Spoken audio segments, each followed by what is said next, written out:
Futbol tarihi, efsanevi sezonlar ve yeşil sahalarda iz bırakan unutulmaz kadrolarla doludur. Ancak bazı sezonlar vardır ki kazanılan bir kupadan ya da şampiyonluktan çok daha fazlasını tam anlamıyla bir asırlık gururu ifade eder. 2006-2007 sezonu Fenerbahçe camiası için tam da böyle tarihi ve büyülü bir yıldı. Kulübün 100. kuruluş yıl dönümünde çubuklu formayı sırtına geçiren o efsanevi kadro, Kadıköy çimlerinde sergilediği futbolla taraftarın hafızasına adeta kazındı. Artur Zico'nun önderliğinde Alex de Souza'nın zekası, Abdiah'ın bitmek bilmeyen enerjisi, Lugano geçilmez duvarı ve Tuncay'ın hırsıyla o takım gerçekten bir başkaydı. En yakın rakibine 9 puan fark atan, 34 averajla ofansif gücünü gösteren o efsane isimler sadece 100. yıl şampiyonluk kupasını kaldırmakla kalmadı, aynı zamanda Türk futbol tarihinin en şatafatlı sayfalarından birini yazdılar. Peki hepimizin ezbere saydığı, posterlerini odalarımıza astığımız o efsanevi kadronun yıldızları bugün nerede? O unutulmaz şampiyonluğun mimarları kramponlarını astıktan sonra hayatlarına nasıl yön verdiler? Kimileri teknik direktörlük koltuğunda, kimileri yorumcu koltuğunda, kimleri ise futboldan tamamen uzaklaşmış, bambaşka hayatların içinde göreceğiz. Hazırsanız Futbol İstatistik 360 farkıyla zaman makinesini çalıştırıyoruz ve Fenerbahçe'nin 100. yıl efsanelerinin dünden bugüne değişimlerine ve şimdi ne yaptıklarına harika bir nostalji yolculuğuna çıkıyoruz. Volkan Demirel, "Bir volkandır Fenerbahçe" sloganının sebebi olan efsane kaleci, o sezon 25 yaşındayken bugün 44 yaşında. Fenerbahçe formasıyla 525 maça çıkan, bunların 199'unda kalesini gole kapatan Volkan, 2019 yılında 17 sezon formasını giydiği Fenerbahçe'de futbolu bıraktı. Şu an teknik direktörlük ve spor yorumculuğu yapıyor. Serdar Kulbilge, o sezon 26 yaşında olan oyuncu bugün 45 yaşında. 3 sezon boyunca giydiği sarı lacivertli formayla 31 maça çıktı ve futbolu 2018 yılında Sarıyer'de bıraktı. Şu anda antrenörlük yapıyor. Rüştü Reçber, başka bir Fenerbahçe efsanesi olan Rüştü, o sezon 34 yaşındaydı ve bugün 53 yaşında. Fenerbahçe formasıyla 12 sezonda toplam 368 maça çıktı ve 2012'de Beşiktaş'ta eldivenlerini astı. Şu an futbol yorumculuğu ve idari görevlerle ilgileniyor. Diego Lugano, bugün bile Fenerbahçe'ye transfer olan her stoperin kıyaslandığı hafızalara kazınan Uruguaylı, o sezon 26 yaşındaydı, bugünse 45 yaşında. Çubuklu formayla geçirdiği 5 sezonda 188 maça çıkıp 27 gol atan savunmacı, 2018 yılında Sao Paulo'da futbolu bıraktı. Şu an Güney Amerika futbolunda yöneticilik ve elçilik yapıyor. Edu Dracena, özellikle kendi kalesine attığı gollerle hatırlanan Brezilyalı, o sezon 26 yaşındaydı, bugünse 45 yaşında. Fenerbahçe'de geçirdiği 3 sezonda 114 maça çıktı. 2020 yılında ülkesinde Cruzeiro'da kariyerini noktaladı. Şu an Brezilya'da futbol direktörlüğü yapıyor. Önder Turacı, o sezon 25 yaşında olan oyuncu bugün 44 yaşında. Sarı lacivertli formayla geçirdiği 6 sezonda 181 maça çıktı. 2016 yılında Belçika alt liglerinde futbolu bıraktı. Şu an futboldan uzak bir hayat sürüyor. Servet Çetin, o sezon 26 yaşında olan stoper bugün 45 yaşında. Sarı lacivertli takımla geçirdiği 3 sezonda 58 maça çıktı. 2016 yılında Mersin İdman Yurdu'nda kariyerini noktaladı. Şu an teknik direktörlük yapıyor. Deniz Barış, o sezon 30 yaşında olan tecrübeli isim günümüzde 49 yaşında. Fenerbahçe'de geçirdiği 6 sezonda 147 maça çıkıp 2 şampiyonluk yaşadı. 2014'te Antalyaspor'da futbolu bıraktı. Şu an gözlerden uzak bir hayat yaşıyor. Can Arat, o sezon 23 yaşında olan oyuncu bugün 42 yaşında. Fenerbahçe formasıyla 3 sezonda 33 maça çıkıp 2017'de Sarıyer'de futbolu bıraktı. Şu an yorumculuk yapıyor. Ümit Özat, o sezon 30 yaşında olan kaptan bugün 49 yaşında. Çubuklu formayla 6 sezonda 240 maça çıkıp 3 şampiyonluk yaşadı. 2009'da Almanya'da maç esnasında yaşadığı kalp rahatsızlığı sebebiyle futbolu erken bıraktı. Şu an teknik direktörlük ve yorumculuk yapıyor. Serkan Balcı, o sezon 24 yaşında olan oyuncu bugün 43 yaşında. Sarı lacivertli formayla 3 sezonda 101 maça çıktı. 2019'da Sarıyer'de yeşil sahalara veda etti. Şu an antrenörlük ve yorumculuk yapıyor. Kerim Zengin, o sezon 22 yaşında olan Kerim bugün 41 yaşında. Fenerbahçe formasıyla 2 sezonda 17 maça çıktı. O sezon Şampiyonlar Ligi elemelerinde Dinamo Kiev'e attığı golle akıllarda kaldı.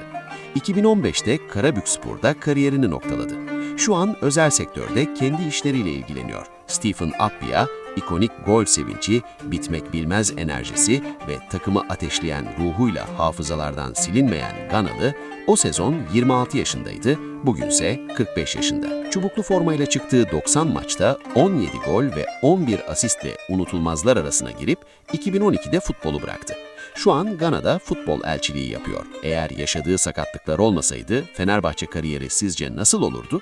Mehmet Aurelio, o sezon 29 yaşında olan orta saha, bugün 48 yaşında. Fenerbahçe'de geçirdiği 5 sezonda 222 maça çıkıp 20 gol ve 34 asist üretti. 2013'te Brezilya'da futbolu bıraktı. Şu an antrenörlük kariyerine devam ediyor. Selçuk Şahin, o sezon 26 yaşında olan oyuncu, bugün 45 yaşında. Sarı lacivertli formayla 12 sezonda 339 maça çıkıp 5 şampiyonluk yaşadı. 2020'de Bursaspor'da kramponlarını astı. Şu an teknik direktörlük yapıyor. Kemal Aslan, o sezon 25 yaşında olan isim, bugün 44 yaşında. Fenerbahçe formasıyla 89 maça çıkıp 2013'te Denizlispor'da futbol hayatını sonlandırdı. Şu an spor kanallarında yorumculuk yapıyor. Uğur Boral, o gün 25 yaşında olan sol kanat, bugün 44 yaşında. Sarı lacivertli takımla geçirdiği 6 sezonda 140 maça çıkıp 10 gol ve 16 asistle oynadı. 2015'te Beşiktaş'ta kariyerini noktaladı. Şu an futbol yorumculuğu yapıyor. Tuncay Şanlı, Fenerbahçe efsanelerinden olan Tuncay, 100 yıl şampiyonluğunda 25 yaşındaydı, bugünse 44 yaşında.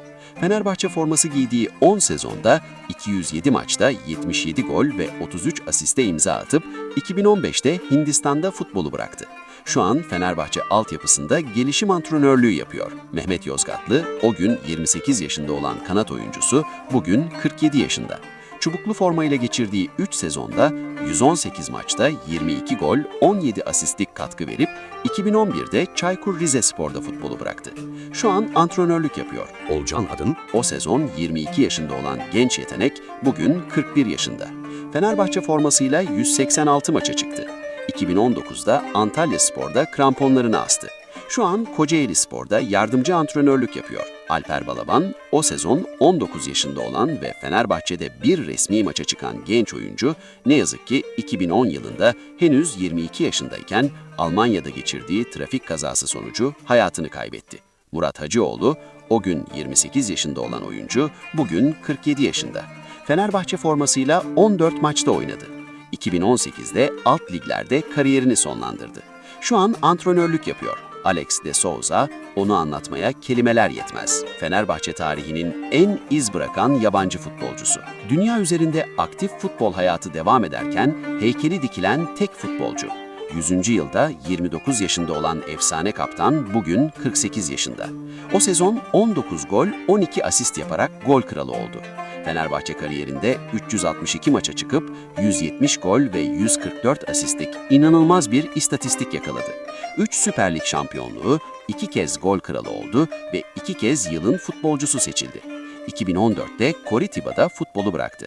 Şu an ülkesinde teknik direktörlük yapıyor. Tümer Metin, o sezon 32 yaşında olan yetenekli sol ayak, bugün 51 yaşında. Sarı lacivertli formayla 53 maçta 11 gol, 5 asist üretip 2011'de Yunanistan'da kariyerini noktaladı.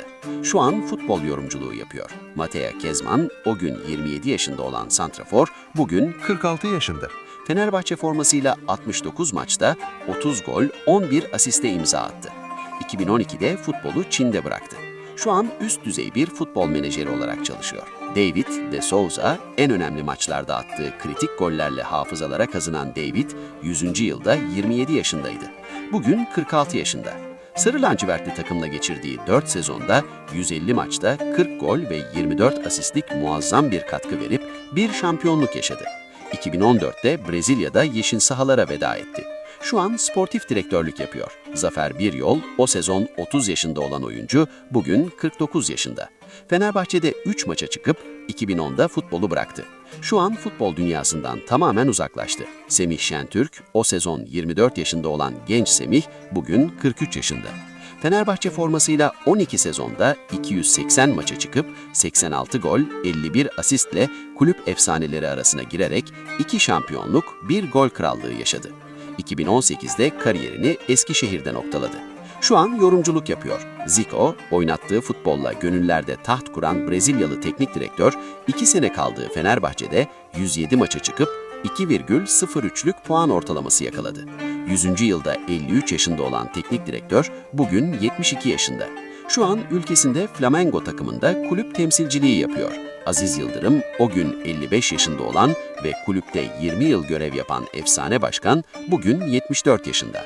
Şu an kendi şirketlerinde iş insanı olarak ticari hayatına devam ediyor. Fenerbahçe'nin 100. yılındaki o görkemli şampiyonluğun başrollerinin yıllar içindeki değişimlerine ve bugünkü hayatlarına hep birlikte göz attık.